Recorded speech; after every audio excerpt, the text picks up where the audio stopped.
আসসালামু আলাইকুম। আজকে আমরা জানব অ্যাডোবি ইলাস্ট্রেটরের টুলসগুলোর নাম এবং তাদের ব্যবহার। প্রথমে আসি সিলেকশন টুল। যে আমার স্ক্রিনে দেখা যাচ্ছে সিলেকশন টুলের চিহ্ন হচ্ছে এটা, এবং সেটা ব্যবহার করা হয় কোথায়? অবজেক্ট সিলেক্ট করতে, মুভ করতে, স্কেল এবং রোটেট করার প্রধান টুল হচ্ছে সিলেকশন টুল, এবং এটা শর্টকাট হচ্ছে ভি। আমরা যখন কিবোর্ডে ভি প্রেস করব তখন অ্যাডোবি ইলাস্ট্রেটরে আমাদের সিলেকশন টুলটা সিলেক্ট হবে। আর ডিরেক্ট সিলেকশন টুল, এই যে এটা কালো করা যেটা, এটা হচ্ছে ডিরেক্ট সিলেকশন টুল। এটা শর্টকাট হচ্ছে কিবোর্ড শর্টকাট অ্যাডোবি ইলাস্ট্রেটর যখন আমরা ওপেন করব তখন চাপলে, কিবোর্ডের চাপলে আমাদের ডিরেক্ট সিলেকশন টুলটা সিলেক্ট হবে। এবং এটার কোথায় ব্যবহৃত হয়? অ্যাঙ্কর পয়েন্ট ও পাত আলাদা করে নির্বাচন ও সম্পাদনা করার কাজে ডিরেক্ট সিলেকশন টুল ব্যবহার করা হয়। অ্যাঙ্কর পয়েন্ট কি সেটা আমরা অ্যাডোবি ইলাস্ট্রেটরের টুলসগুলো নিয়ে কাজ করার সময় দেখব। এবার আসি ড্রয়িং অ্যান্ড পেন টুলস। এটা হচ্ছে ড্রয়িং টুল বা পেন টুল।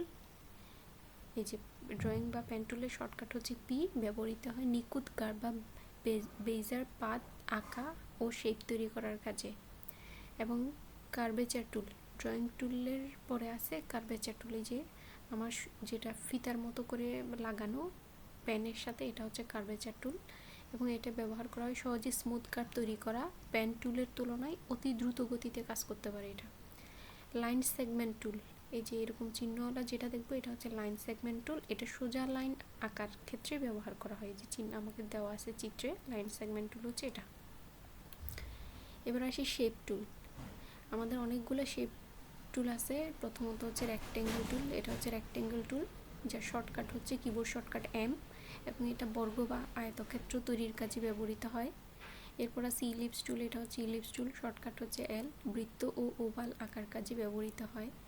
এরপর আছে পলিগন। এই যে আমাদের পলিগন টুল, সেটা 3 বা 4 বা 5-এর অধিক কণিক শেপ তৈরিতে ব্যবহৃত হয়। এরপর আছে স্টার টুল। পলিগন টুলের পরে আমরা স্টার টুল পাবো, ওটা ব্যবহার করা হয় তারকা আকৃতি বানানোর কাজে, এবং সবগুলা শেপ আমি একসাথে একটা চিত্রের মাধ্যমে দেখাইছি। এবার আসে আমাদের painting and brush tools. Paint brush tool, shortcut B, keyboard shortcut B. এটা ফ্রি হ্যান্ড স্ট্রোক বা আঁকা আঁকির কাজে ব্যবহৃত হয়। এই যে পেইন্ট ব্রাশ টুল। এরপর আছে blob brush tool, shift plus B. Blob brush টুলটা আমি এখানে দেখাইছি।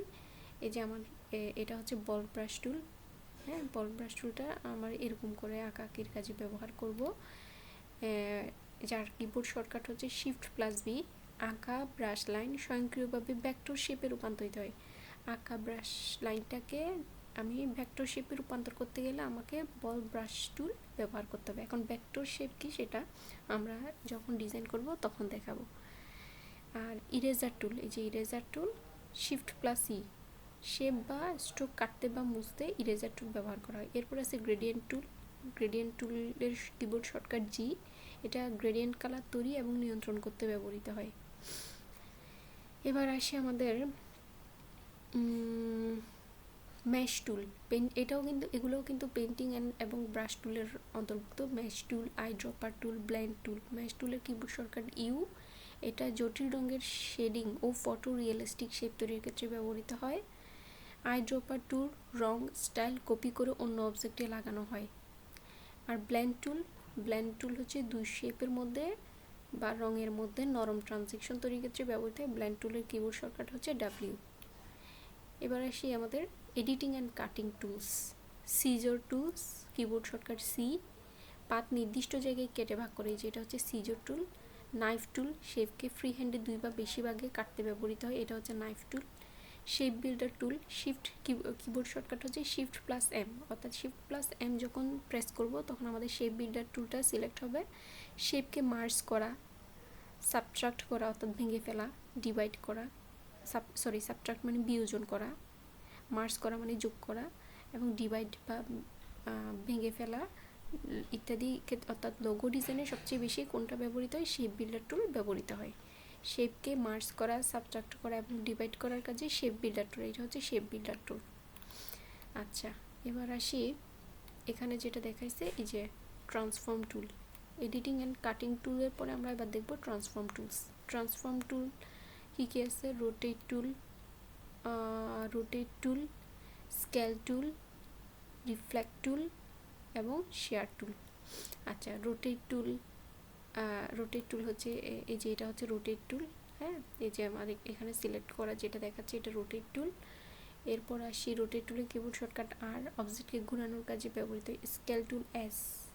স্কেল টুল হচ্ছে আমার এটা, এই যে এটা স্কেল টুল এস, ছোট বড় করার কাজে ব্যবহৃত হয়। রিফ্লেক্ট টুল ও, অবজেক্টকে মিরর ফ্লিপ করার ক্ষেত্রে ব্যবহৃত হয়। শেয়ার টুল, অবজেক্টকে তির্যক বা স্ল্যান্ট করার কাজে ব্যবহৃত হয়। এবার আসি নেভিগেশন টুলস। হ্যান্ড টুল, অর্থাৎ আমরা যে নেভিগেট করতে যে টুলগুলো, নড়াচড়ার কাজে যে টুলগুলো ব্যবহার করব। হ্যান্ড টুল, কিবোর্ড শর্টকাট এইস। আর্টবোর্ডে নড়াচড়া করার কাজে এরকম হ্যান্ড চিহ্নওয়ালা যে টুলটা সেটা ব্যবহার করব। Zoom tool, Z, keyboard shortcut Z. Zoom in অর্থাৎ বড় করা বা ছোট করা।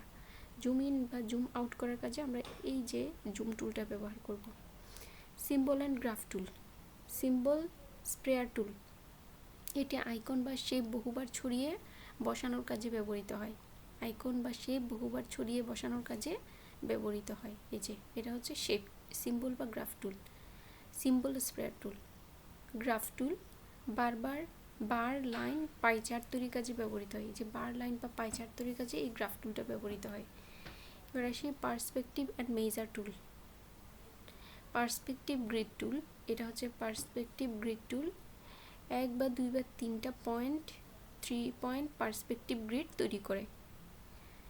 ঠিক আছে, পার্সপেক্টিভ গ্রিড তৈরি করবে পার্সপেক্টিভ গ্রিড টুল দ্বারা। পার্সপেক্টিভ সিলেকশন টুল, গ্রিড অনুযায়ী অবজেক্ট বসানো বা এডিট করা, এটা হচ্ছে পার্সপেক্টিভ সিলেকশন টুল।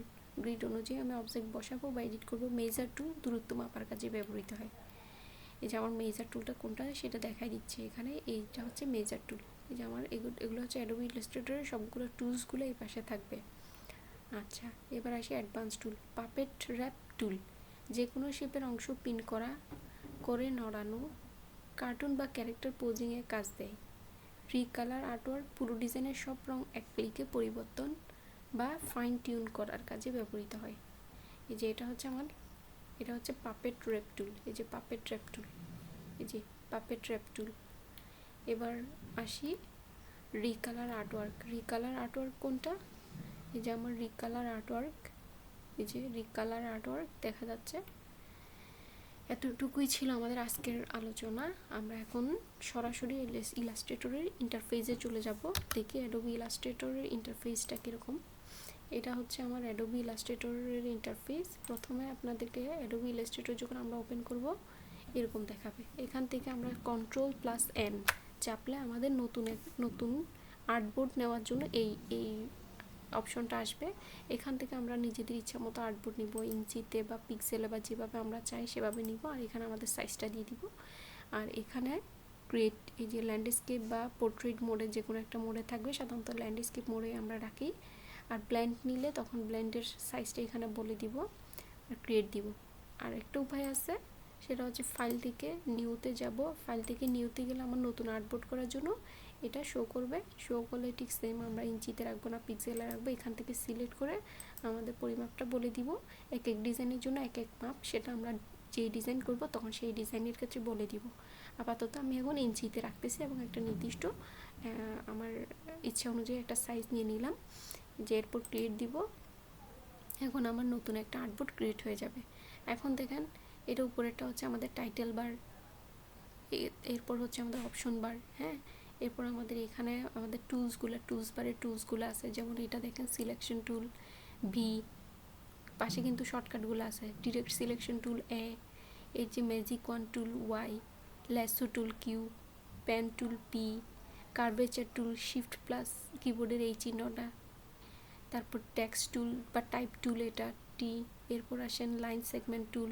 প্রত্যেকটা টুলে আপনি মাউস দিয়ে এটা সিলেক্ট করার পর মাউস দিয়ে যখন মাউসের রাইট বাটন ক্লিক করবেন তখন কিন্তু প্রত্যেকটা টুলের আন্ডারে অনেকগুলো টুল দেখা যাবে। যেমন লাইন সিলেকশন টুল, এরপর আর্ক টুল, স্পাইরাল টুল, রেক্টেঙ্গল গ্রিড টুল, পোলার গ্রিড টুল। যখন যেটা আমাদের কাজে লাগবে সেটা আমরা ব্যবহার করব। এগুলো হচ্ছে মেইন টুলগুলোর আন্ডারে আর অনেকগুলো টুল থাকে। এই যে মেইন টুলগুলোর আন্ডারে অনেকগুলো tool, pen tool, add anchor point tool, delete anchor point tool এরকম। তাহলে মেইন টুলগুলো আমাদের টুলবারে দেওয়া আছে এখানে। এরপর আসি, এটা হচ্ছে রেক্টেঙ্গল টুল, এটা হচ্ছে paint brush tool B, rectangle tool M, shaper tool shift plus N, eraser tool shift plus E, rotate tool R, এরপর স্কেল টুল এস, এরপর width tool shift plus W, free transform tool E, এরপর shape builder tool shift plus M, এরপর perspective grid tool shift plus P, mesh tool U, gradient tool G. Gradient টুলটা আমার কালারের আর্টবোর্ডের colour নির্বাচনের ক্ষেত্রে ব্যবহৃত হবে বা কোনো কালার দেওয়ার ক্ষেত্রে ব্যবহৃত হবে। I dropper tool I, blend tool W, symbol sprayer tool shift plus S, column graph tool J, তারপর আর্টবোর্ড টুল শিফট প্লাস ও, স্লাইস টুল শিফট প্লাস কে, হ্যান্ড টুল এইচ, জুম টুল জেড। আর এটা হচ্ছে আমার আর্টবোর্ডের ফ্রন্ট কালার দিব এখান থেকে।